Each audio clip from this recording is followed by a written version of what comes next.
E aí, se você precisa daquela revisão rápida, direto ao ponto, sobre as grandes teorias do desenvolvimento infantil, chegou ao lugar certo. Se prepare porque a gente vai fazer um tour acelerado pelas ideias que moldaram o jeito que a gente entende como nos tornamos quem somos. Bora lá? Olha só o nosso mapa da viagem. A gente começa com Piaget, o grande arquiteto da mente. Depois, vamos para o mundo social de Vygotsky. Daí, a gente mergulha fundo no inconsciente com a psicanálise, junta tudo com o Alan e Erickson e termina com o pé no chão, falando das bases físicas e do contexto histórico da infância. É um resumão completo para ninguém botar defeito. Nosso primeiro grande nome é Jean Piaget. Para ele, a criança não é um potinho vazio esperando para ser preenchido com informação, de jeito nenhum. Ela é como uma pequena cientista, sabe? Construindo ativamente a própria visão de mundo. Pensa que incrível. Essa ideia, sozinha, já revolucionou a educação. Vamos ver como essa construção acontece na prática. Piaget organizou essa obra em 4 grandes estágios. Primeiro, o sensório motor, onde o bebê conhece o mundo pela boca, pelas mãos, pelos sentidos. É aqui que ele aprende que um objeto continua existindo, mesmo que ele não esteja vendo. Depois, vem o pré-operatório. A linguagem explode, mas o pensamento ainda é bem centrado no próprio umbigo. Em seguida, no operatório concreto, a criança já consegue usar a lógica, mas para coisas que ela pode ver e tocar. E, finalmente, no operatório formal, o pensamento abstrato decola, permitindo pensar em hipóteses e ideias complexas. Tá, mas o que faz a criança pular de um estágio para o outro? Qual é o motor desse desenvolvimento? É um processo de 3 passos que acontece o tempo todo. Primeiro, a assimilação.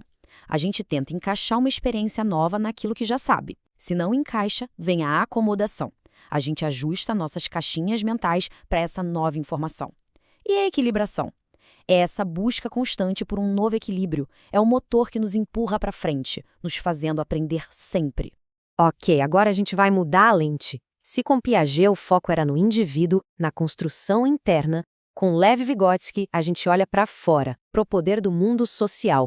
Para ele, ninguém aprende sozinho no vácuo. O aprendizado é, antes de tudo, social. E aqui está o conceito mais genial do Vygotsky, a Zona de Desenvolvimento Proximal, ou ZDP. Pense nela como a zona de ouro do aprendizado. Não é o que a criança já faz sozinha e nem o que é impossível para ela. É exatamente aquilo que ela consegue fazer com uma ajudinha de alguém mais experiente, seja um professor, um pai ou até um colega. É aí que a mágica do ensino acontece. E qual a principal ferramenta para essa ajuda acontecer? A linguagem. Mas calma, para Vygotsky, linguagem não é só para fofocar. É a ferramenta que organiza nossos pensamentos, que nos ajuda a controlar nosso próprio comportamento e, claro, a absorver o conhecimento do mundo. No fundo, a gente pensa com palavras. A linguagem molda a nossa mente. Então, para deixar a diferença entre os dois bem clara, para Piaget, o desenvolvimento acontece de dentro para fora. A criança amadurece e, por isso, consegue aprender coisas novas. Já para Vygotsky, o caminho é o inverso. É o aprendizado, o contato social, que puxa o desenvolvimento para frente. Um de dentro para fora, outro de fora para dentro. 2 visões super importantes que se completam. Agora, respira fundo, porque a gente vai fazer um mergulho. Vamos sair do comportamento que a gente vê e da cognição para explorar o mundo interior. Um mundo de impulsos, desejos e das nossas primeiríssimas relações. Bem-vindos à psicanálise. Freud chocou o mundo ao propor que o desenvolvimento passa por estágios psicossexuais, cada um focado numa área do corpo que gera prazer. Começa na fase oral, tudo pela boca, depois vem a fase anal, ligada ao controle dos esfíncteres. Aí vem a fase fálica, com o famoso complexo de Édipo e as questões de identidade. Segundo Freud, o jeito que a gente passa por essas fases deixa marcas profundas na nossa personalidade adulta. E a nossa mente, para Freud, é um palco de uma negociação constante entre 3 personagens. De um lado, o id, que é puro desejo, que é tudo para ontem. Do outro, o superego, que é a nossa consciência, o grilo falante com as regras sociais. E no meio, tentando equilibrar tudo, está o ego, o nosso eu, que precisa lidar com os desejos do id, as regras do superego e ainda por cima com a realidade lá fora. Dando um toque mais relacional e, digamos, mais gentil à psicanálise, o Winnicott trouxe o conceito da mãe suficientemente boa. E o pulo do gato aqui é a palavra suficientemente. Não se trata de perfeição, de ser uma mãe ou um pai de manual. Trata-se de estar atento, de responder às necessidades do bebê de um jeito que ele se sinta seguro e possa, aos poucos, construir a própria independência. Muito bem, até agora a gente viu várias peças do quebra-cabeça. Agora, Wallon e Erickson nos ajudam a juntar tudo. Eles olham para a pessoa como um todo, integrando o corpo, a emoção, o pensamento e as relações sociais num processo só. Para o francês Henri Wallon, a emoção é a cola que une o biológico e o social. Os estágios dele mostram uma espécie de dança. Há momentos em que a criança está mais voltada para dentro, construindo o próprio eu, e outros em que ela está mais voltada para fora, explorando o mundo. E é a emoção que faz essa ponte.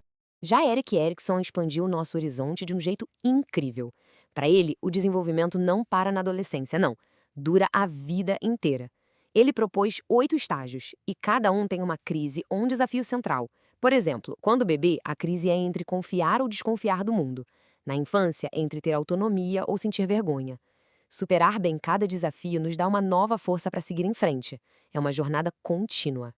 Ok, já falamos de mente, de emoção, de sociedade, mas nada disso flutua no ar, certo? Tudo isso acontece num corpo que não para de crescer e se transformar. Então agora vamos ancorar todas essas ideias na realidade física do crescimento. E essa base física é checada literalmente no primeiro minuto de vida. A escala Apgar é isso, um check-up super rápido de 5 sinais vitais do recém-nascido para ver se a transição aqui para o mundo de fora correu tudo bem. É o primeiro oi da pediatria. E esse crescimento físico não é aleatório, sabia? Ele segue uma ordem. Uma delas é a céfalo-caudal. O desenvolvimento acontece da cabeça para os pés. É por isso que um bebê sustenta o pescoço muito antes de conseguir andar. A outra é a próximo-distal. O desenvolvimento vai do centro do corpo para as pontas. A gente aprende a controlar o braço todo antes de ter a habilidade fina de pegar um grão de arroz com os dedos. E falando em controle, a gente precisa falar do CEO do cérebro, as funções executivas. Analogia perfeita. São aquelas habilidades mais sofisticadas que nos permitem planejar, manter o foco, controlar nossos impulsos, organizar tarefas. Em resumo, são elas que nos ajudam a atingir nossos objetivos. São fundamentais para o sucesso na escola e na vida.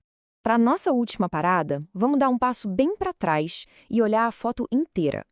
A própria ideia de infância que a gente está discutindo com tanto detalhe não é algo que sempre existiu. É, na verdade, uma construção social e histórica. O jeito como a gente cria os filhos, por exemplo, reflete muito essas ideias de cada época. Os estilos parentais criam diferentes climas para o desenvolvimento. O autoritário, que é por obediência, o permissivo, que quase não tem regras, o negligente e o autoritativo, que consegue equilibrar regras claras com muito afeto e que a pesquisa mostra ser o que traz os melhores resultados. E aqui vem a grande sacada do historiador Philippe Ariès. Ele mostrou que por muitos séculos as crianças eram vistas apenas como adultos em miniatura.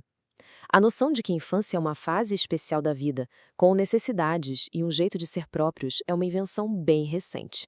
E pensar nisso muda toda a nossa perspectiva, não é mesmo?